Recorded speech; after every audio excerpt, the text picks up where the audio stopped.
विद्यार्थी मित्रांनो, आज आपल्याला या S2च्या पिरियडला S2चं जे आपण ऑनलाईन लेक्चर घेत आहोत त्या पिरियडला तुम्हाला विद्यार्थी मित्रांनो आज आपल्याला या S2च्या पिरियडला S2चं जे आपण ऑनलाईन लेक्चर घेत आहोत त्या पिरियडला तुम्हाला यावर्षी आपल्या उत्तर महाराष्ट्र विद्यापीठाच्या सिलेबसनुसार कोणता अभ्यासक्रम दिलेला आहे याबाबतची माहिती मी तुम्हाला देणार आहे। तसेच हा जो सिलेबस कसा शोधायचा हे तुम्हाला मी मागील व्हिडिओमध्ये दाखवलेलंच आहे की विद्यापीठाच्या वेबसाईटवरून विद्यापीठाने नेमून दिलेला आपल्या वर्गाचा आपल्या विषयाचा आपल्याला जो हवा आहे तो सिलेबस कसा शोधावयाचा हे मी तुम्हाला मागील व्हिडिओमध्ये प्रात्यक्षिकासह दाखवलं आहे, त्यामुळे आता पुन्हा हे दाखवायची गरज नाही।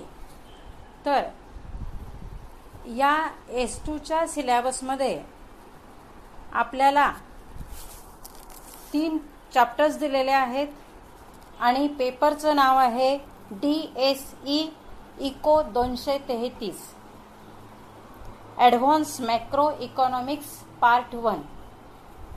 तर ॲडव्हान्स मॅक्रो इकॉनॉमिक्स याचा अर्थ आहे सुधारित स्थूल अर्थशास्त्र किंवा यालाच सुधारित समग्रलक्षी अर्थशास्त्र असंही म्हणतात। विषयाचं नाव लक्षात ठेवायचं। अनेक विद्यार्थी मायक्रो आणि मॅक्रो या 2 शब्दांमध्ये घोळ करतात। S2ला मॅक्रो इकॉनॉमिक्स म्हणतात आणि FYला जे तुम्ही शिकलात ते मायक्रो इकॉनॉमिक्स शिकलात। मायक्रो इकॉनॉमिक्सला सूक्ष्म अर्थशास्त्र म्हणतात आणि आपण यावर्षी जे शिकणार आहोत ते मॅक्रो इकॉनॉमिक्स आहे। तर मागील 2 वर्षापासून सिलेबस बदलवण्यात आलेला आहे। त्यावेळेला मायक्रो इकॉनॉमिक्स आणि मॅक्रो इकॉनॉमिक्स असे 2 पेपर ठेवण्यात आले होते। S1ला मायक्रो इकॉनॉमिक्स ठेवलं होतं आणि S2ला मॅक्रो इकॉनॉमिक्स ठेवलं होतं, पण 2 वर्षापासून FYला त्यांनी मायक्रो टाकलंय आणि FYला तुम्ही मायक्रो इकॉनॉमिक्स शिकलात म्हणून त्यांनी आता SYला ॲग्रिकल्चर इकॉनॉमिक्स टाकलं आहे। TYला इंडस्ट्रियल पण टाकलेलं आहे की शेती उद्योग या दोघांची सुद्धा माहिती विद्यार्थ्यांना झाली पाहिजे, त्याचं नॉलेज त्यांना मिळालं पाहिजे, हा उद्देश विद्यापीठाचा आहे। तर अशा रीतीने मागच्या वर्षी तुम्ही सूक्ष्म अर्थशास्त्र शिकला आहात, यावर्षी तुम्हाला समग्रलक्षी अर्थशास्त्र किंवा स्थूल अर्थशास्त्र त्यालाच साकलिक अर्थशास्त्र किंवा समष्टी अर्थशास्त्र असंही म्हणतात आणि इंग्लिशमध्ये मॅक्रो इकॉनॉमिक्स म्हणतात। तर या टर्मला तुम्हाला सिलेबसमध्ये 3 चॅप्टर्स दिलेले आहेत।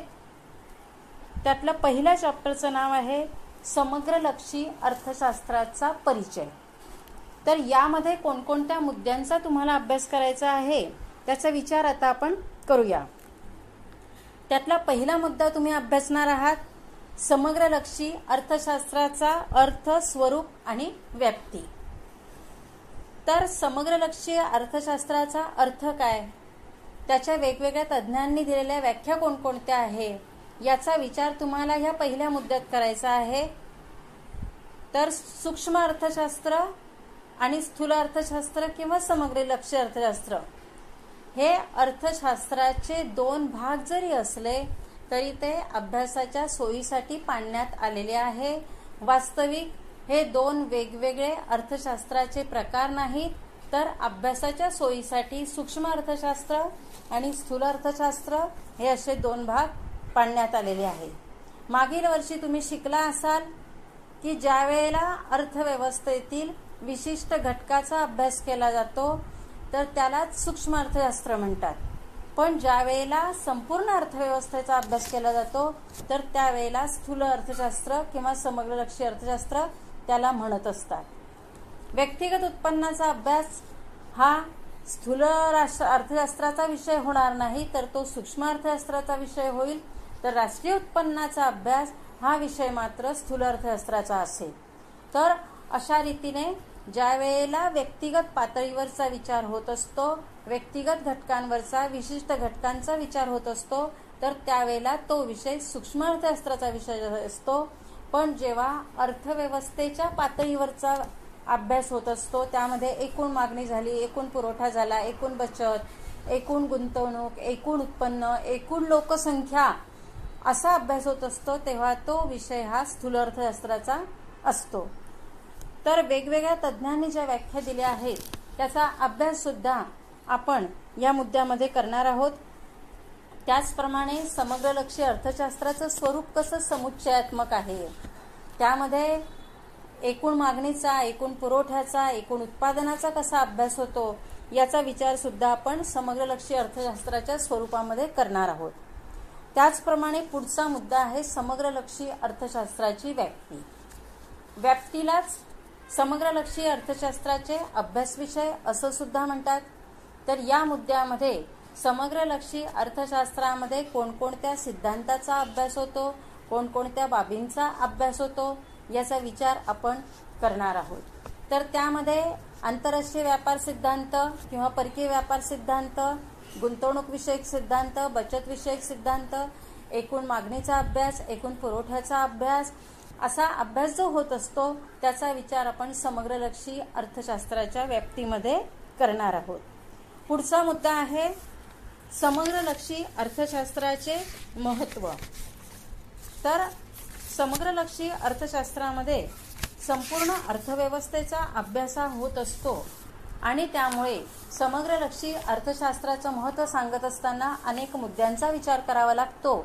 तर त्या मुद्द्यांचा विचार आपण समग्रलक्षी अर्थशास्त्राचे महत्त्व या मुद्द्यामध्ये करणार आहोत. तर त्यामध्ये संपूर्ण अर्थव्यवस्थेच्या अभ्यासासाठी समग्रलक्षी अर्थशास्त्र कसं महत्त्वाचं आहे, आर्थिक धोरण ठरवण्यासाठी कसं महत्त्वाचं आहे, राजकारणात सुद्धा त्याचं महत्त्व कसं आहे, जागरूक नागरिकांची निर्मिती कशी समग्रलक्षी अर्थशास्त्राच्या ज्ञानामुळे होते, देशासमोरील जे मोठमोठे आर्थिक प्रश्न निर्माण होतात त्या आर्थिक प्रश्नांची सोडवणूक कशी समग्रलक्षी अर्थशास्त्राद्वारे केली जात असते, राष्ट्राच्या प्रतिष्ठेच्या दृष्टीने, त्याचप्रमाणे खाजगी व्यक्ती आणि कंपन्यांच्या दृष्टीने सुद्धा समग्रलक्षी अर्थशास्त्र कसं उपयुक्त असतं याचा विचार आपण समग्रलक्षी अर्थशास्त्राचे महत्त्व या मुद्द्यामध्ये करणार आहोत. तसंच पुढचा मुद्दा आहे समग्रलक्षी अर्थशास्त्राच्या मर्यादा. कोणतीही बाब कितीही महत्त्वाची असो तरी सुद्धा कुठेतरी त्या बाबीला काही ना काही मर्यादा ह्या येत असतात. त्याप्रमाणे समग्रलक्षी अर्थशास्त्राचं महत्त्व जरी फार मोठं असलं तरी सुद्धा समग्रलक्षी अर्थशास्त्राला सुद्धा काही मर्यादा आहे आणि त्या मर्यादांचा सुद्धा समग्रलक्षी अर्थशास्त्राचा अभ्यास करत असताना विचार करावा लागतो आणि म्हणून आपण या मर्यादा बघणार आहोत. त्या मर्यादांमध्ये आपल्याला असे मुद्दे बघायचे आहेत की वैयक्तिक अनुभव किंवा व्यक्तिगत अनुभव सर्वच ठिकाणी लागू पडत नाही.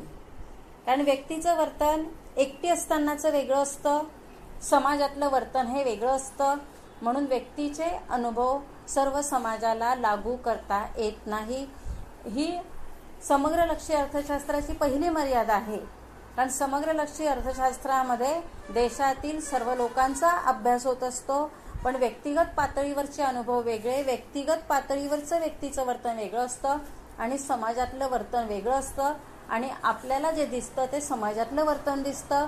व्यक्तीचं एकटी असतानाचं वर्तन मात्र यात दिसून येत नाही. तसंच समग्रलक्षी अर्थशास्त्रातून जे निष्कर्ष काढले जातात ते बऱ्याच वेळेला फसवे आणि दिशाभूल करणारे असतात. कारण समग्रलक्षी अर्थशास्त्रामध्ये एकूण पातळीवरून निष्कर्ष काढले जातात, सरासरी स्वरूपात निष्कर्ष काढले जातात आणि म्हणून ते बऱ्याच वेळेला फसवे असतात.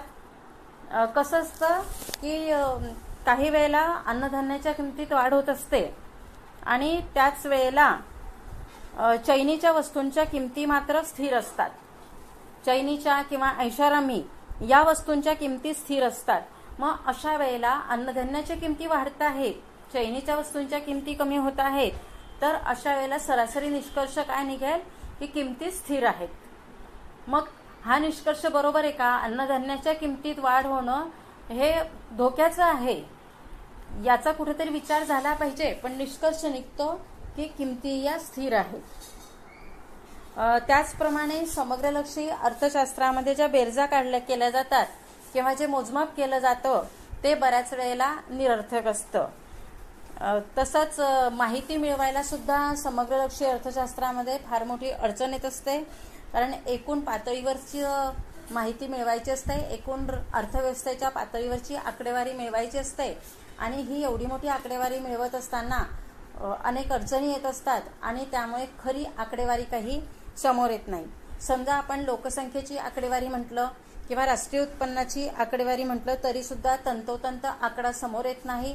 जो आकडा येतो तोच आकडा गृहीत धरला जातो आणि त्यानुसार धोरणं आखली जातात, त्यांची अंमलबजावणीही होत असते.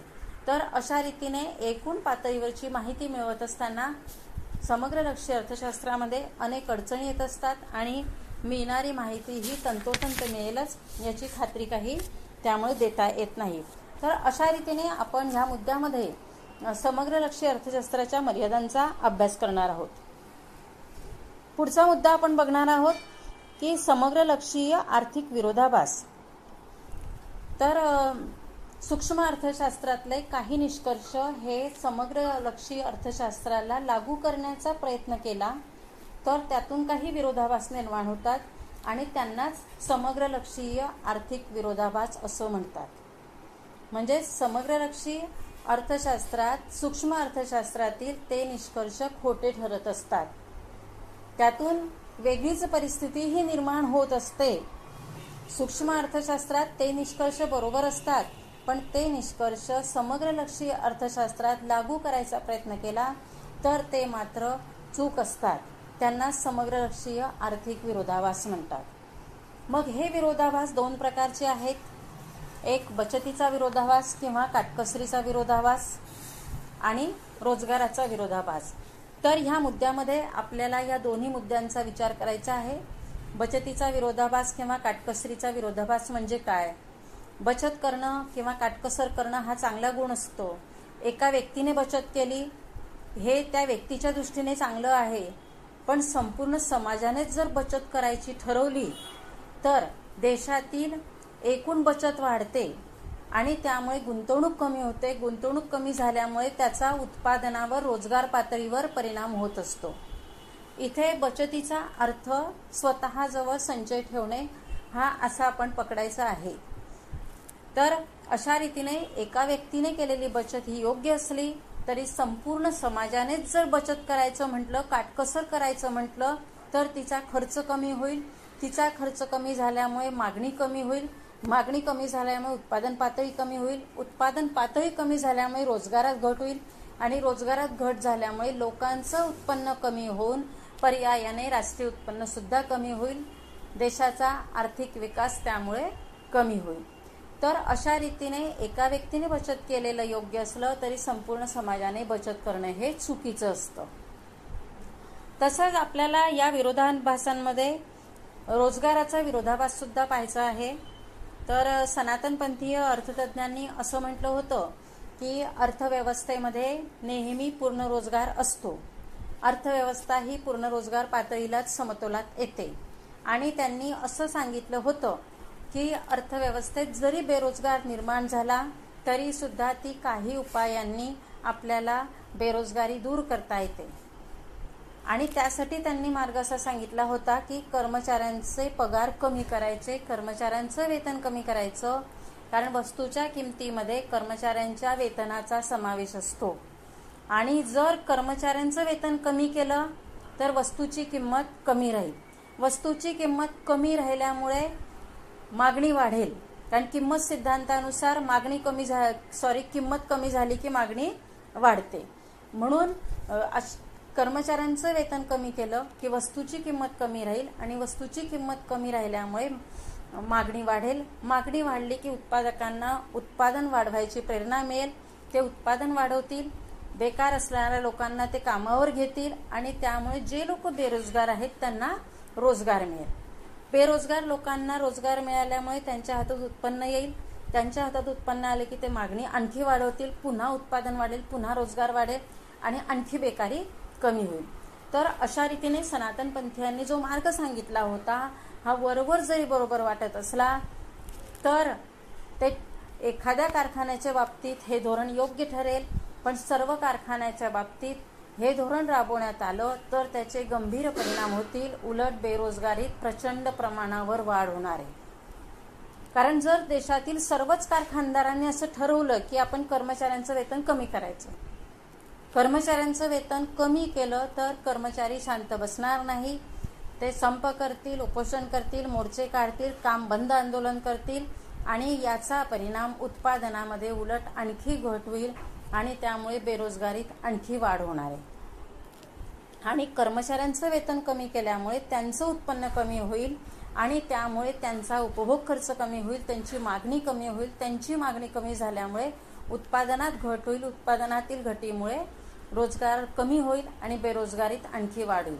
म्हणजेच रोजगाराच्या विरोधाभासामध्ये एखाद्या कारखान्याने जर आपल्या कारखान्यातील कर्मचाऱ्यांचं वेतन कमी केलं तर फारसा फरक पडणार नाही, पण देशातील सर्वच कारखानदारांनी जर या धोरणाचा अवलंब केला तर मात्र भयानक परिस्थितीला, अर्थव्यवस्थेला तोंड द्यावं लागेल. कारण अर्थव्यवस्थेतील बेरोजगारीत प्रचंड प्रमाणावर वाढ होईल. तर अशा रीतीने हे दोन समग्रलक्षीय आर्थिक विरोधाभास आपल्याला या मुद्द्यामध्ये बघायचे आहे. पुढचा मुद्दा आहे राष्ट्रीय उत्पन्न. तर राष्ट्रीय उत्पन्न हा अर्थव्यवस्थेचा आरसा असतो. त्या देशाची आर्थिक स्थिती कशी आहे, तो देश कोणत्या अवस्थेतून जात आहे, जागतिक स्तरावरील त्याचं स्थान कसं आहे, हे सर्व आपल्याला राष्ट्रीय उत्पन्नावरून कळत असतं. आणि म्हणून सर्वच देशांमध्ये राष्ट्रीय उत्पन्नाचं मोजमाप हे केलं जात असतं. तर आपण ह्यामध्ये पहिला मुद्दा, राष्ट्रीय उत्पन्नाचा अर्थ काय, राष्ट्रीय उत्पन्नाची व्याख्या काय याचा विचार करणार आहोत. त्यामध्ये सुद्धा आपण वेगवेगळ्या तज्ज्ञांच्या व्याख्या ज्या दिलेल्या आहेत, वेगवेगळ्या दृष्टिकोनाने व्याख्या दिलेल्या आहेत. मार्शलने वेगळा दृष्टिकोन मांडलेला आहे, पिगूने वेगळा मांडलेला आहे, रॉबर्टसनने वेगळा मांडलेला आहे. त्याचप्रमाणे आपल्या राष्ट्रीय उत्पन्न समितीची व्याख्या मात्र अचूक आहे. तर या राष्ट्रीय उत्पन्न समितीच्या व्याख्येचा सुद्धा आपण या मुद्द्यामध्ये अभ्यास करणार आहोत. तर दरवर्षी भारतामध्ये राष्ट्रीय उत्पन्न हे मध्यवर्ती सांख्यिकीय संघटनेकडून आर्थिक वर्ष 1 एप्रिल ते 31 मार्च या काळामधील मोजलं जात असतं आणि दरवर्षी राष्ट्रीय उत्पन्नाची मोजणीही होत असते. त्याचप्रमाणे पुढचा मुद्दा आपण राष्ट्रीय उत्पन्नाच्या संकल्पना हा अभ्यासणार आहोत. त्यामध्ये वेगवेगळ्या संकल्पनांचा आपल्याला अभ्यास करायचा आहे. ही संकल्पना आहे स्थूल राष्ट्रीय उत्पादन आणि निव्वळ राष्ट्रीय उत्पादन. स्थूल राष्ट्रीय उत्पादन आणि निव्वळ राष्ट्रीय उत्पादन या दोन्ही संकल्पना जरी एकमेकाशी संबंधित असल्या तरीही या दोन्ही संकल्पनांमध्ये काही बाबतीत फरक हा आहे. तर स्थूल राष्ट्रीय उत्पादन म्हणजे विशिष्ट कालखंडात अर्थव्यवस्थेत उत्पादित होणाऱ्या वस्तू व सेवांचे बाजारभावाने येणारं मूल्य म्हणजेच स्थूल राष्ट्रीय उत्पादन होय. तर स्थूल राष्ट्रीय उत्पादन मोजत असताना अनेक प्रकारची खबरदारी घ्यावी लागते. ते दोनदा मोजलं जायला नको, त्याची दक्षता बाळगावी लागते आणि त्यासाठी फक्त अंतिम उत्पादनाचा समावेश राष्ट्रीय उत्पन्नात केला जातो किंवा मूल्यवर्धित पद्धतीचा वापर करून स्थूल राष्ट्रीय उत्पादन हे मोजलं जात असतं. तर अशा रीतीने एका विशिष्ट कालखंडामध्ये अर्थव्यवस्थेत जे उत्पादन होत असतं तर त्या उत्पादनाचं बाजारभावाने येणारं मूल्य म्हणजे स्थूल राष्ट्रीय उत्पादन होय. तर निव्वळ राष्ट्रीय उत्पादन याचा अर्थ स्थूल राष्ट्रीय उत्पादनातून जर घसारा वजा केला तर जे उत्पादन शिल्लक राहतं त्याला निव्वळ राष्ट्रीय उत्पादन असं म्हणतात. कारखानदाराला उत्पादन करत असताना घसाऱ्याची रक्कम ही बाजूला काढावी लागत असते. कारण जर काही उत्पादन करत असताना अडीअडचणी आल्या, यंत्रसामुग्री बिघडली तर त्याला त्या यंत्रसामुग्रीची एक तर दुरुस्ती करावी लागते किंवा त्या ठिकाणी नवीन यंत्रसामुग्री खरेदी करावी लागते आणि अशा वेळेला त्याला भांडवलाची गरज असते. ते भांडवल सहजतेने लगेच उपलब्ध व्हावं म्हणून तो थोडीफार रक्कम बाजूला काढून ठेवत असतो, तर त्याला घसारा म्हणतात. तर अशा रीतीने स्थूल राष्ट्रीय उत्पादनातून ही घसाऱ्याची रक्कम जर वजा केली तर त्याला निव्वळ राष्ट्रीय उत्पादन असं म्हणतात. पुढची संकल्पना आपण अभ्यासणार आहोत ती म्हणजेच स्थूल देशांतर्गत उत्पादन. तर स्थूल देशांतर्गत उत्पादन याचा अर्थ देशातील नागरिक आणि विदेशातील लोक यांनी एका वर्षाच्या कालखंडामध्ये उत्पादन घटकांच्या मदतीने जेवढ्या वस्तू व सेवांचं उत्पादन देशात केलं असेल त्याचे बाजारभावानं येणारं उत्पन्न म्हणजे स्थूल देशांतर्गत उत्पादन होय. तर अशी स्थूल देशांतर्गत उत्पादनाची व्याख्या केली जाते की देशातील नागरिक व विदेशी लोक यांनी एका वर्षाच्या कालखंडात उत्पादन घटकांच्या मदतीने देशात जेवढ्या वस्तू आणि सेवांचे उत्पादन केलं असतं त्याचं बाजारभावानं येणारं मूल्य किंवा किंमत म्हणजे स्थूल देशांतर्गत उत्पादन होय. पुढची संकल्पना आपण अभ्यासणार आहोत व्यक्तिगत उत्पन्न आणि व्ययशक्य उत्पन्न. तर व्यक्तिगत उत्पन्न म्हणजे व्यक्तीला सर्व मार्गांनी मिळणारं उत्पन्न. तर मग त्यामध्ये वेतन, व्याज, नफा, घर भाडं किंवा इमारत भाडे, खंड, लाभांश या सर्व गोष्टींचा समावेश हा होत असतो. तर अशा रीतीने व्यक्तीला सर्व मार्गांनी जे उत्पन्न मिळतं त्याला व्यक्तिगत उत्पन्न म्हणतात. पण व्यक्तीला जरी सर्व मार्गांनी वेगवेगळ्या मार्गांनी उत्पन्न मिळत असलं तरी ते उत्पन्न व्यक्तीला सर्व खर्च करता येत नाही. तर त्या उत्पन्नातून अनेक प्रकारची वजावट तिची होत असते. त्यामध्ये तिला उत्पन्न कर द्यावा लागतो, व्यवसाय कर द्यावा लागतो, विम्याचे हप्ते भरावे लागतात, कर्ज घेतलं असेल कर्जाचे हप्ते भरावे लागतात, तसंच भविष्य निर्वाह निधीची रक्कमा ह्या द्याव्या लागत असतात. त्याचप्रमाणे इतर काही दीर्घकालीन योजनांमध्ये जर काही पैशांची गुंतवणूक केली असेल तर त्याचे हप्ते भरावे लागत असतात. तर अशा प्रकारे या सर्व प्रकारची वजावट झाल्यावर जे उत्पन्न व्यक्तीला जवळ शिल्लक राहतं तर ते तिला खर्च करण्यासाठी उपलब्ध असतं आणि म्हणून अशा उत्पन्नाला व्ययशक्य उत्पन्न किंवा उपलब्ध उत्पन्न किंवा खर्च करता येण्यासारखं उत्पन्न असं म्हणतात. तर अशा रीतीने व्यक्तिगत उत्पन्न आणि व्ययशक्य उत्पन्न यामध्ये सुद्धा फरक आहे. व्यक्तिगत उत्पन्न म्हणजे व्यक्तीला सर्व मार्गांनी मिळणारं उत्पन्न. व्यक्ती जरी एक असली तरी ती वेगवेगळ्या मार्गाने उत्पन्न मिळवत असते आणि वेगवेगळ्या मार्गाने जे उत्पन्न मिळतं त्याला व्यक्तिगत उत्पन्न म्हणतात. पण या व्यक्तिगत उत्पन्नातून जे टॅक्सेस वजा होतात, ज्या गुंतवणुकीच्या रकमा वजा होतात, कर्जाचे हप्ते वजा होतात आणि जे उत्पन्न नंतर शिल्लक राहतं त्यालाच व्ययशक्य किंवा उपलब्ध उत्पन्न असं म्हणतात. पुढचा मुद्दा आहे पर कॅपिटल इन्कम, दरडोई उत्पन्न. दरडोई उत्पन्न म्हणजेच देशातील प्रत्येक व्यक्तीच्या वाट्याला आलेलं उत्पन्न. तर हे दरडोई उत्पन्न काढण्यासाठी एका सूत्राचा वापर केला जात असतो. तर ते सूत्र असं आहे की दरडोई उत्पन्न बरोबर देशातील एकूण राष्ट्रीय उत्पन्न भागिले देशातील एकूण लोकसंख्या. म्हणजेच देशातील एकूण राष्ट्रीय उत्पन्नाला देशातील एकूण लोकसंख्येने भागलं असता दरडोई उत्पन्न मिळतं. देशातील मानव हा कसा जगत आहे, त्याचं राहणीमान कसं आहे हे पाहण्यासाठी देशातील लोकांचं दरडोई उत्पन्न आजमावावं लागत असतं आणि त्यासाठी देशातील एकूण लोकसंख्येने देशातील एकूण राष्ट्रीय उत्पन्नाला भागून दरडोई उत्पन्न हे काढलं जात असतं. तर अशा रीतीने आपल्याला या विविध संकल्पनांचा अभ्यास करायचा आहे. पुढचा मुद्दा आहे म्हणजे राष्ट्रीय उत्पन्नाचे मोजमाप करण्याच्या पद्धती किंवा राष्ट्रीय उत्पन्न गणनेच्या पद्धती.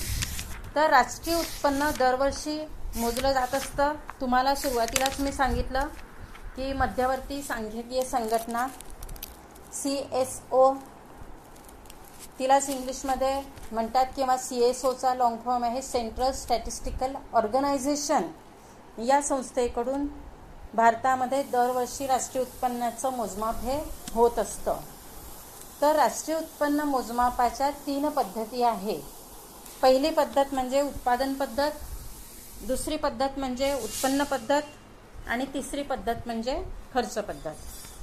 तर उत्पादन पद्धतीनुसार राष्ट्रीय उत्पन्नाची मोजणी करताना अर्थव्यवस्थेची 3 क्षेत्रांमध्ये विभागणी केली जाते. प्राथमिक क्षेत्र, द्वितीय क्षेत्र आणि तृतीय क्षेत्र. प्राथमिक क्षेत्रातील, द्वितीय क्षेत्रातील आणि तृतीय क्षेत्रातील उत्पन्न हे वेगवेगळं मोजलं जातं आणि त्यांची एकूण बेरीज करून देशातील राष्ट्रीय उत्पन्न हे मोजलं जात असतं. तर उत्पादन पद्धतीने राष्ट्रीय उत्पन्न मोजताना अनेक अडचणी येत असतात, अनेक दोष या पद्धतीमध्ये आहे आणि हे दोष कमी करण्यासाठी अंतिम उत्पादनाचा समावेश हा राष्ट्रीय उत्पन्नात केला जातो. राष्ट्रीय उत्पन्न दोनदा मोजले जाणार नाही याची खबरदारी घेतली जात असते. त्याचप्रमाणे दुसरी पद्धत म्हणजे उत्पन्न पद्धत. तर भूमी, श्रम, भांडवल, संयोजक हे उत्पादनाचे 4 घटक आहेत. या 4 घटकांना अनुक्रमे खंड, वेतन, व्याज, नफा हे मोबदले मिळत असतात. भूमीला खंड मिळतो, श्रमिकाला वेतन मिळतं, भांडवलाला व्याज मिळतं, संयोजकाला नफा मिळत असतो. तर अशा रीतीने उत्पादन घटकांना जे मोबदले मिळतात त्या मोबदल्यांची बेरीज करून उत्पन्न पद्धतीनुसार राष्ट्रीय उत्पन्न मोजलं जात असतं. तर ज्याप्रमाणे उत्पादन पद्धतीनुसार राष्ट्रीय उत्पन्न मोजताना दोनदा मोजमाप होणार नाही, दुहेरी मापन होणार नाही याची काळजी घेतली जाते, त्याचप्रमाणे उत्पन्न पद्धतीनुसार राष्ट्रीय उत्पन्न मोजत असताना सुद्धा दुहेरी मापन होणार नाही याची काळजी घेतली जात असते. काही बाबी त्यासाठी त्यातून काही वगळल्या जात असतात, त्यांचा समावेश राष्ट्रीय उत्पन्नात होत नाही. याचा सविस्तर अभ्यास आपण शिकवत असताना करणारच आहोत. तिसरी आणि शेवटची पद्धत म्हणजे खर्च पद्धत. तर देशात जो एकूण खर्च होतो तर त्या खर्चाची बेरीज करून देशातील राष्ट्रीय उत्पन्नाचं मापन केलं जात असतं. मग देशात होणारा खर्च हा खाजगी खर्च असतो, शासनाचा खर्च असतो, त्याचप्रमाणे गुंतवणूक खर्च असतो. तर अशा रीतीने खाजगी उपभोग खर्च, खाजगी गुंतवणूक खर्च आणि शासकीय खर्च यांची बेरीज करून खर्च पद्धतीनुसार राष्ट्रीय उत्पन्नाची मोजणी ही होत असते. तर भारतात जर विचार केला तर वेगवेगळ्या क्षेत्रासाठी वेगवेगळ्या पद्धतीचा अवलंब करून राष्ट्रीय उत्पन्नाचं मोजमाप हे होत असतं. तर राष्ट्रीय उत्पन्न मोजत असताना राष्ट्रीय उत्पन्न पद्धतीमधील जे दोष आहे ते घालवण्याचा प्रयत्न हा होत असतो, दक्षता बाळगली जात असते.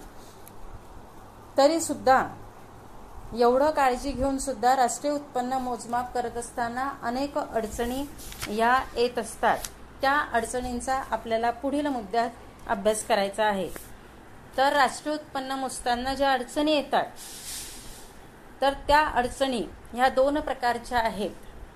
एक सैद्धांतिक स्वरूपाच्या किंवा त्याला संकल्पनात्मक अडचणी असं म्हणतात आणि दुसऱ्या व्यावहारिक किंवा त्यांना सांख्यिकीय अडचणी असं म्हणतात. तर संकल्पनात्मक किंवा सैद्धांतिक अडचणीमध्ये सुद्धा अनेक प्रकारच्या अडचणी येत असतात. त्यामध्ये हस्तांतरित उत्पन्न, त्याचप्रमाणे सेवांचा समावेश राष्ट्रीय उत्पन्नात करावा काही करू नये, अवैध मार्गाने वाम मार्गाने जे उत्पन्न मिळवलं जातं त्याचा समावेश राष्ट्रीय उत्पन्नात होत नाही. त्याचप्रमाणे 2 देशांची तुलना करणं शक्य नसतं, कारण 2 देशातील हवामान वेगळं, त्यांची वेशभूषा, केशभूषा, आचार विचाराची पद्धती वेगळी, त्यामुळे 2 देशातील गरजा वेगळ्या असतात आणि अशा परिस्थितीत आपण 2 देशातील राष्ट्रीय उत्पन्नाची तुलना सुद्धा करू शकत नाही. त्याचप्रमाणे शासनाच्या कोणत्या सेवांचा समावेश राष्ट्रीय उत्पन्नात करावा, कोणत्या करू नये हाही प्रश्न निर्माण होत असतो. आणि महत्त्वाचं म्हणजे राष्ट्रीय उत्पन्नाच्या संकल्पनेच्या बाबतीत सुद्धा अडचण ही निर्माण होत असते, कारण राष्ट्रीय उत्पन्नाचा नेमका अर्थ काय हेच समजत नाही. अनेक अर्थतज्ज्ञांनी राष्ट्रीय उत्पन्नाकडे वेगवेगळ्या दृष्टीने पाहिलेलं आहे. त्यामुळे राष्ट्रीय उत्पन्नात कोणत्या गोष्टींचा समावेश करावा आणि कोणत्या गोष्टींचा समावेश करू नये अशी सुद्धा अडचण ही येत असते. तर अशा रीतीने राष्ट्रीय उत्पन्न मोजताना काही संकल्पनात्मक अडचणी येत असतात. तसंच व्यावहारिक अडचणींमध्ये राष्ट्रीय उत्पन्नाचं दुहेरी मापन होण्याची शक्यता ही जास्त असते. कितीही प्रयत्न केला की राष्ट्रीय उत्पन्नाचं दुहेरी मापन होणार नाही यासाठी अंतिम उत्पादनाचा समावेश करायचा तरी सुद्धा कुठेतरी राष्ट्रीय उत्पन्नाचं दुहेरी आणि तिहेरी मापन हे होतच असतं. तसंच राष्ट्रीय उत्पन्नाची आकडेवारी मिळायला सुद्धा खूप अडचण येत असते. लोक वाममार्गाने उत्पन्न मिळवत असतात, ते शासनाला दाखवत नाही. त्याचप्रमाणे लोक खरं उत्पन्न हे शासनाला दिसू देत नाही आणि त्यामुळे अचूक आकडेवारी सुद्धा राष्ट्रीय उत्पन्नाची मिळत नाही. तसंच आजसुद्धा जर आपण विचार केला तर ग्रामीण भागात वस्तू विनिमय पद्धतीचे व्यवहार मोठ्या प्रमाणावर होत आहे. शेती सारख्या क्षेत्रामध्ये अन्नधान्याच्या स्वरूपात सुद्धा मजुरी ही लोकांना दिली जात आहे. रोख पैसा न देता धान्य हे शेतमजुरांना कामाच्या मोबदल्यात दिलं जात आहे. चालदारांचं वेतन हे काही प्रमाणात धान्य स्वरूपात ठरवलं जात आहे.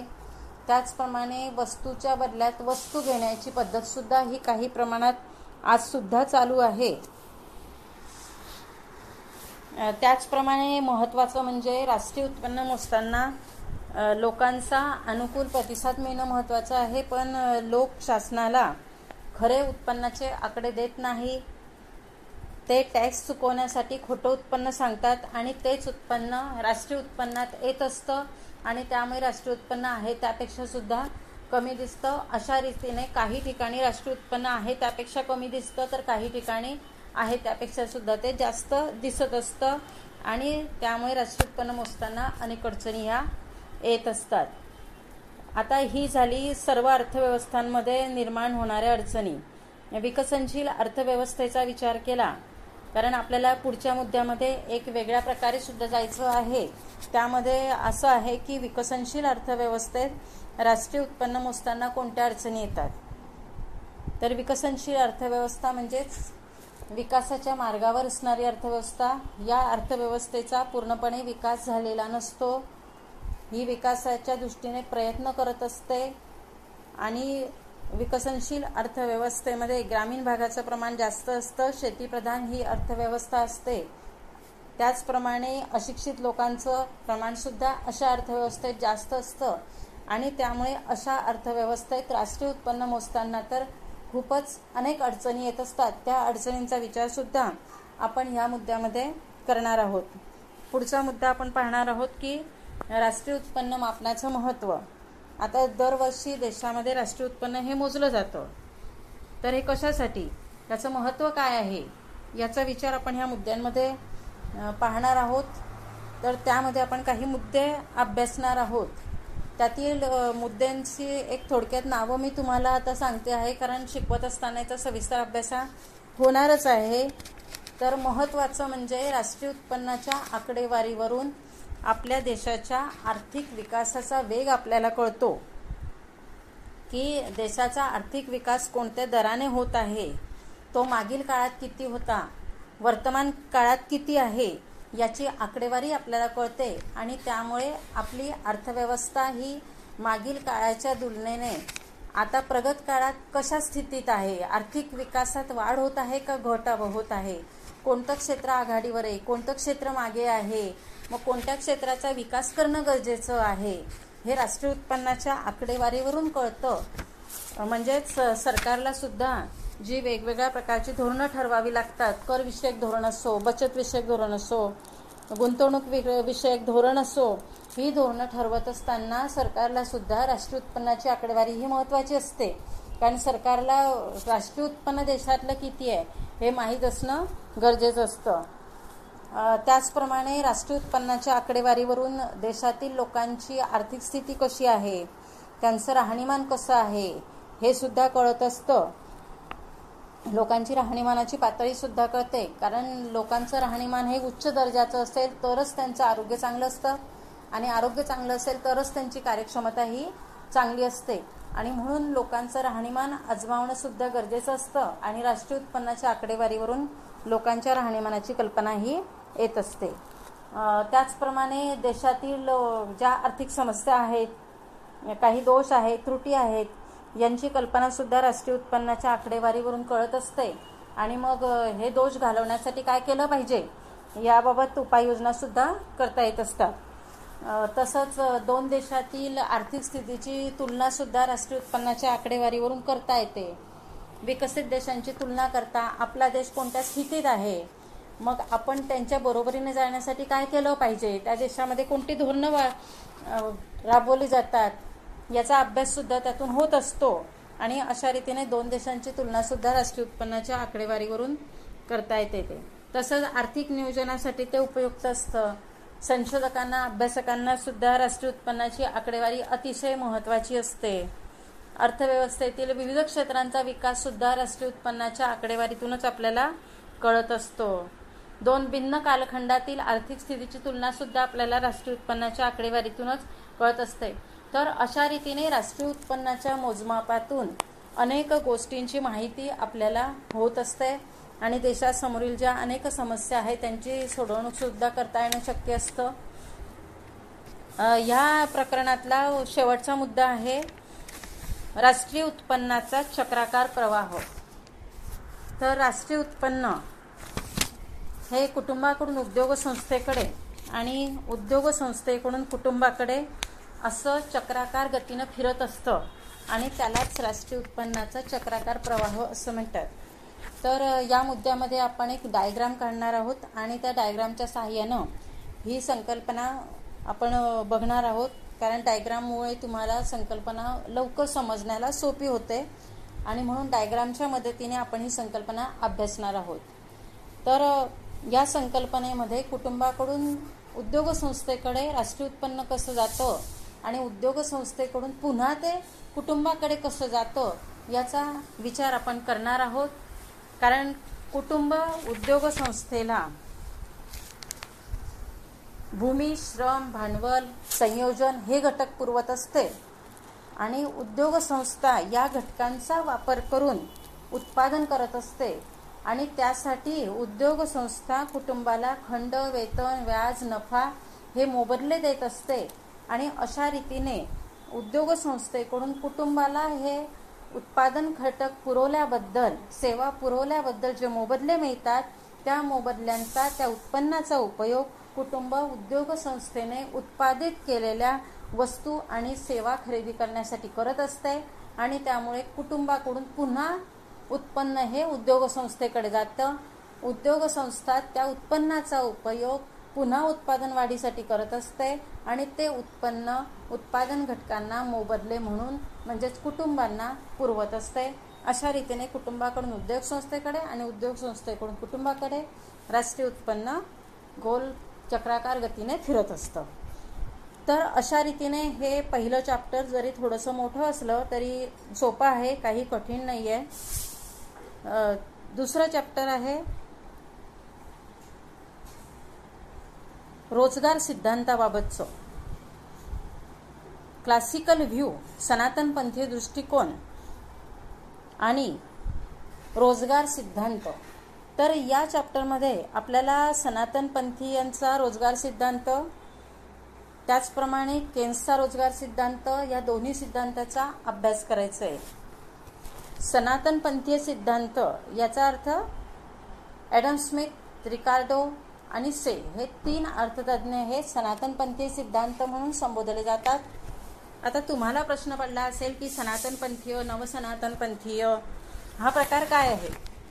तर कोणताही सिद्धांत असो त्यामध्ये वेगवेगळ्या मतप्रणाली, वेगवेगळे विचार हे येत असतात आणि त्या विचारानुसार अर्थशास्त्रज्ञांचे अशा रीतीने भाग पाडण्यात आले आहेत. सनातनपंथीयांची विचारसरणी वेगळी, नवसनातनपंथीयांची विचारसरणी वेगळी आहे, आधुनिक अर्थतज्ञांची विचारसरणी ही वेगळी आहे. तर सनातनपंथीय अर्थतज्ञांमध्ये ॲडम स्मिथ, रिकार्डो, से यांचा समावेश हा होत असतो. मग या प्रकरणामध्ये पहिला मुद्दा आपल्याला बघायचा आहे सेचा बाजार नियम. तर या सेने आपल्या बाजार नियमामध्ये रोजगार सिद्धांत सांगितलेला आहे. तर ह्या बाजार नियमालाच अभिजात दृष्टिकोन किंवा अभिजात सिद्धांत असं सुद्धा म्हणतात.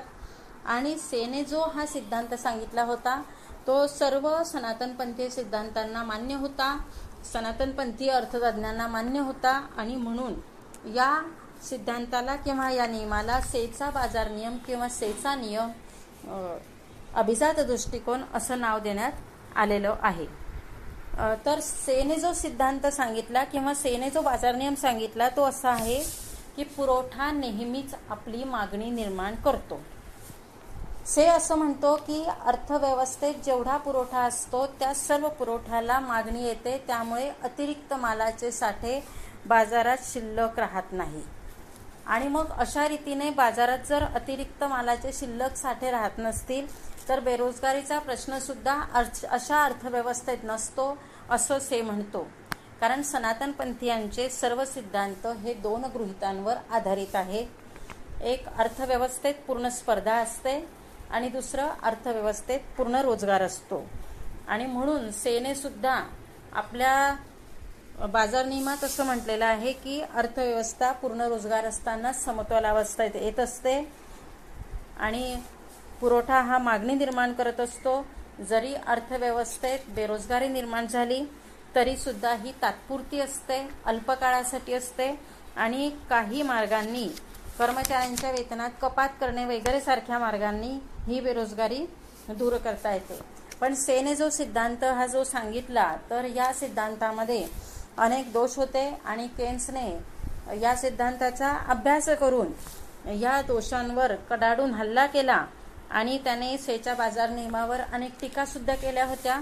तर हा सिद्धांत बघत असताना सेच्या बाजार नियमावरती केन्सने कोणकोणत्या टीका केल्या आहेत, कोणकोणते दोष त्याने त्यातले काढले, याचा अभ्यास आपण त्यावेळेला करूया. पुढचा सिद्धांत आपल्याला बघायचा आहे केन्सचा सामान्य रोजगार सिद्धांत. तर केन्सचा सिद्धांत हा खरोखर चांगला आहे, त्यात दोष काहीच नाही आणि आजसुद्धा आपल्याला केन्सने जे सांगितलं ते अनुभवाला येत आहे असा हा रोजगार सिद्धांत आहे. त्याने महत्त्वाचं आपल्या सिद्धांतामध्ये प्रभावी मागणी, तिलाच परिणामकारक मागणी असं म्हणतात, या परिणामकारक मागणीवरती त्याने भर दिलेला आहे. आणि प्रभावी मागणीचं किंवा परिणामकारक मागणीचं तत्व त्याने आपल्या रोजगार सिद्धांतामध्ये सांगितलं आहे. तर ही परिणामकारक मागणी जी असते तर ती 3 घटकांवर अवलंबून असते, उपभोग खर्च, गुंतवणूक खर्च आणि सरकारी खर्च. तर या मुद्द्यामध्ये सुद्धा एक आपण डायग्राम पाहणार आहोत. परिणामकारक मागणीचे निर्धारक घटक कसे, मग उपभोग खर्च हा कोणकोणत्या बाबींवरती, उत्पन्न, उपभोग प्रवृत्तीवर कसा अवलंबून असतो, गुंतवणूक खर्च हा भांडवलाची सीमांत लाभक्षमता, व्याजदर यावर कसा अवलंबून असतो, परत भांडवलाची सीमांत लाभक्षमता कोणत्या घटकांवर अवलंबून असते, व्याजदर कशावर अवलंबून असतो, रोकड पसंती कशावर अवलंबून असते, याचा अभ्यास आपण त्या डायग्राममध्ये करणार आहोत आणि शिकवत असताना याचा सविस्तर उल्लेख, सविस्तर विचार हा होणार आहे. त्याचप्रमाणे केन्सने परिणामकारक मागणीचा 3रा घटक हा सरकारी खर्च सांगितला होता आणि त्याने सांगितलं होतं की सरकारी खर्च मात्र स्वतंत्र असतो, पण उपभोग खर्च आणि गुंतवणूक खर्च यातील कमतरता ही सरकारी खर्चाने भरून काढावी. केन्सने आपल्या रोजगार सिद्धांतामध्ये बेरोजगारी निर्माण होण्याचं प्रमुख कारण म्हणजेच परिणामकारक मागणीतील कमतरता असतं हे सांगितलेलं आहे. आणि ही परिणामकारक मागणी ज्या 3 घटकांवर अवलंबून असते, उपभोग खर्च, गुंतवणूक खर्च, सरकारी खर्च, जर यामध्ये वाढ केली तर परिणामकारक मागणीत वाढ होते आणि आपोआपच बेरोजगारी दूर होते असं केन्सने आपल्या रोजगार सिद्धांतामध्ये सांगितलेलं आहे. त्याचप्रमाणे त्याच्या सिद्धांतामध्ये आपल्याला एकूण मागणी फलन, एकूण पुरवठा फलन याचा सुद्धा अभ्यास करायचा आहे. तसंच अपूर्ण रोजगार समतोलाचा सुद्धा अभ्यास करायचा आहे. कारण सनातनपंथीयांनी जे सांगितलं होतं की अर्थव्यवस्था पूर्ण रोजगार पातळीलाच समतोलात येते, तर हे म्हणणं केन्सने खोडून काढलेलं आहे आणि केन्सने असं दाखवून दिलं की अर्थव्यवस्था अपूर्ण रोजगार असताना सुद्धा समतोलात येते. आणि तेव्हा आपल्याला एक आकृती काढायची आहे आणि त्या आकृतीमध्ये आपण पूर्ण रोजगार पातळीचा केन्सने सांगितलेला समतोल आणि अपूर्ण रोजगार असताना केन्सने सांगितलेला समतोल या दोन्ही बाबींचा विचार करणार आहोत. दोन्ही बाबींची माहिती आपण त्या आकृतीमध्ये पाहणार आहोत. तर अशा रीतीने केन्सचा सिद्धांत हा सनातनपंथी सिद्धांतापेक्षा चांगला आहे. आज सुद्धा तो सिद्धांत म्हणजे आपल्याला उपयुक्त वाटतो आहे, तो मार्गदर्शक वाटतो आणि बेरोजगारी निर्माण होण्याचं खरंच प्रमुख कारण परिणामकारक मागणीतील कमतरता आहे हे लक्षात येतं. सविस्तर विचार आपण शिकवायच्या वेळेला करूच. तर आता आपल्या सिलेबसमधलं शेवटचं प्रकरण, तिसरं प्रकरण म्हणजेच उपभोग, फलन आणि गुंतवणूक. तर ह्या प्रकरणामध्ये आपण पहिला मुद्दा आपण अभ्यासणार आहोत की उपभोग फलन आणि बचत फलनाचा अर्थ काय. उपभोग फलनाचा अर्थ आणि बचत फलनाचा अर्थ काय.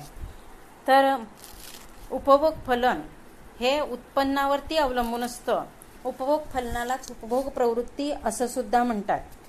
उत्पन्नात वाढ झाली असता उपभोग खर्चात वाढ होते, उत्पन्नात घट झाली असता उपभोग खर्चामध्ये घट होत असते किंवा उपभोग प्रवृत्तीमध्ये घट होत असते. आणि म्हणून उत्पन्न हे उपभोग खर्चाचं फलन असतं असं म्हटलं जातं. कारण उपभोग खर्च हा उत्पन्नावरती अवलंबून असतो, म्हणून उपभोग खर्च हे उत्पन्नाचे फलन असते. त्याचप्रमाणे बचत हे सुद्धा उत्पन्नाचेच फलन आहे, कारण बचत ही सुद्धा उत्पन्नावरच अवलंबून आहे. लोकांचं उत्पन्न वाढलं तर त्यांचा उपभोग खर्च वाढतो, त्याचप्रमाणे त्यांची बचत सुद्धा वाढत असते. मात्र एवढं असतं की उत्पन्नात वाढ झाली तरी उपभोग खर्चातील वाढ ही उत्पन्नातील वाढीच्या मानाने कमी असते आणि बचत फलनात मात्र याच्या उलट असतं. उत्पन्नात वाढ झाली तर बचत ही त्यापेक्षा सुद्धा जास्त पटीने वाढत असते. तर अशा रीतीने बचत फलनाचा अर्थ आपण शिकवत असताना डिटेलमध्ये बघणारच आहोत. त्याचप्रमाणे आपल्याला काही संकल्पनांचा सुद्धा याच्यामध्ये विचार करायचा आहे. त्या संकल्पनांमध्ये सरासरी उपभोग प्रवृत्ती, सीमांत उपभोग प्रवृत्ती, सरासरी बचत प्रवृत्ती, सीमांत बचत प्रवृत्ती या चारही संकल्पनांचा आपल्याला विचार करायचा आहे. आणि तसंच सरासरी उपभोग प्रवृत्ती कशी काढली जाते, सीमांत उपभोग प्रवृत्ती कशी काढली जाते, सरासरी बचत प्रवृत्ती कशी काढली जाते, सीमांत बचत प्रवृत्ती कशी काढली जाते, त्यासाठी कोणत्या सूत्राचा वापर केला जातो, याचा डिटेलमध्ये आपण अभ्यास करणार आहोत. पुढचा मुद्दा आहे गुंतवणूक फलन. तर गुंतवणूक ही दोन गोष्टींवर अवलंबून असते. एक भांडवलाची सीमांत लाभक्षमता आणि व्याजदर. तर भांडवलाची सीमांत लाभक्षमता जास्त असेल, व्याजदर कमी असेल तर गुंतवणूक जास्त होत असते. आणि जर व्याजदर हा जास्त आहे, भांडवलाची सीमांत लाभक्षमता कमी आहे तर गुंतवणूक ही कमी होत असते. मग गुंतवणूक फलनाचा अर्थ आपल्याला ह्या मुद्द्यामध्ये अभ्यासायचा आहे. गुंतवणूक ही कशी ह्या दोन घटकांवरती अवलंबून असते याचा विचार आपल्याला ह्या मुद्द्यामध्ये करावा लागणार आहे की भांडवलाची सीमांत लाभक्षमता आणि व्याजदर या दोन घटकांवरती गुंतवणूक कशी आधारित असते, कशी अवलंबून असते याचा विचार आपल्याला गुंतवणूक फलन या संकल्पनेत करायचा आहे. त्याचप्रमाणे स्वायत्त गुंतवणूक आणि प्रेरित गुंतवणूक ही पुढची संकल्पना आपण अभ्यासणार आहोत.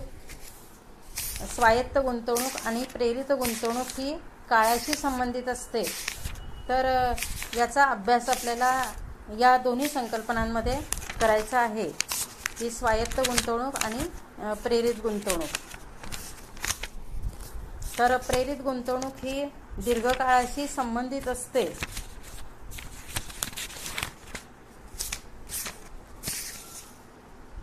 तर स्वायत्त गुंतवणूक ही उत्पन्नातील फेरबदलांनी सुद्धा बदल न होणारी असते आणि प्रेरित गुंतवणूक मात्र उत्पन्नातील फेरबदलांनी बदल होणारी असते.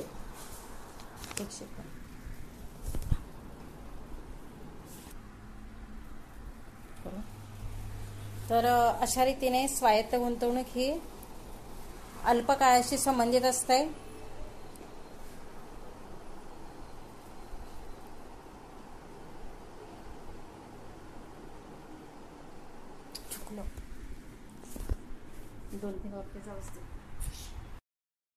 अशा रीतीने उत्पन्नातील अल्पकालीन फेरबदलांनी फारशी प्रभावित न होणारी जी गुंतवणूक असते तिला स्वायत्त गुंतवणूक म्हणतात. तर उत्पन्नात होणाऱ्या बदलानुसार ज्या गुंतवणुकीत बदल होतो तर तिला प्रेरित गुंतवणूक असं म्हणतात. तर पुढच्या मुद्द्यामध्ये आपल्याला रिलेशन बिटवीन भांडवलाची सीमांत लाभक्षमता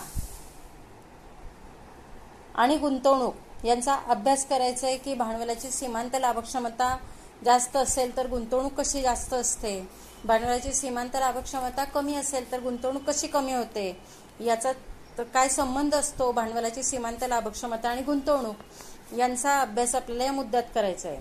पुढच्या मुद्द्यामध्ये व्याजदर आणि गुंतवणूक याच्यात काय संबंध असतो याचा अभ्यास करायचा आहे. कारण उद्योजक गुंतवणूक करत असताना व्याजदराचा विचार करत असतो. व्याजदर जास्त असेल तर तो कर्ज कमी काढतो, गुंतवणूक कमी करतो. या उलट व्याजदर कमी असेल तर मात्र तो कर्ज काढताना पुढे मागे बघत नाही आणि गुंतवणूक वाढवत असतो. तर अशा रीतीने या मुद्द्यामध्ये आपल्याला व्याजदर आणि गुणकाची व्याख्या काय आहे याचा विचार करायचा आहे. तर गुंतवणुकीत वाढ झाली असता उत्पन्नात किती पटीने वाढ होते हे शोधून काढण्याचं कार्य गुणक करत असतो. तर गुणकाची प्रक्रिया कशी आहे, गुणकाद्वारे उत्पन्न प्रसाराचं कार्य कसं होतं याचा विचार आपल्याला या मुद्द्यामध्ये करायचा आहे. त्याचप्रमाणे गुणकाची गळती कोणती आहे, उत्पन्न प्रसाराला जी गळती लागते, ज्या घटकांमुळे उत्पन्न प्रसार क्षीण होतो तर त्या घटकांनाच गुणकाच्या गळतीचे घटक असं म्हणतात. मग त्या घटकांचा अभ्यास आपल्याला गुणकाच्या गळती ह्या मुद्द्यामध्ये करायचा आहे. तसंच शेवटचा मुद्दा म्हणजे त्वरक.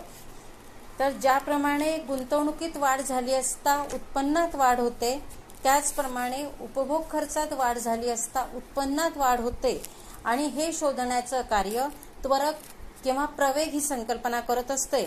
आणि ह्या मुद्द्यामध्ये आपल्याला त्वरकाचं कार्य, त्वरकाचा अर्थ याचा विचार करायचा आहे की उपभोग खर्चात वाढ झाल्यामुळे उत्पन्न प्रसार कसा होत असतो, त्याचप्रमाणे त्वरकाचं महत्त्व काय आहे, त्वरकाला कोणत्या घटकांमुळे मर्यादा येतात, त्वरक कोणत्या घटकांमुळे क्षीण होत असतो.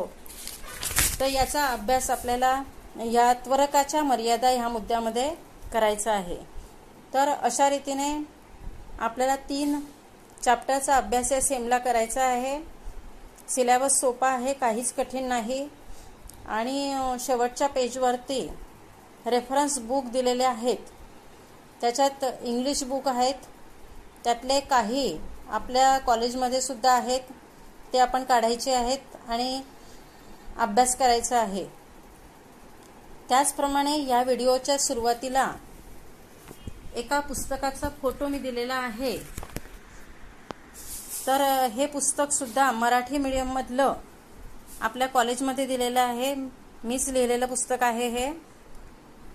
तर आपल्या कॉलेजमध्ये मी यातल्या जवळजवळ 5 ते 7 प्रती दिलेल्या आहेत, त्या आपण घ्यायच्या आहेत आणि अभ्यास करायचा आहे.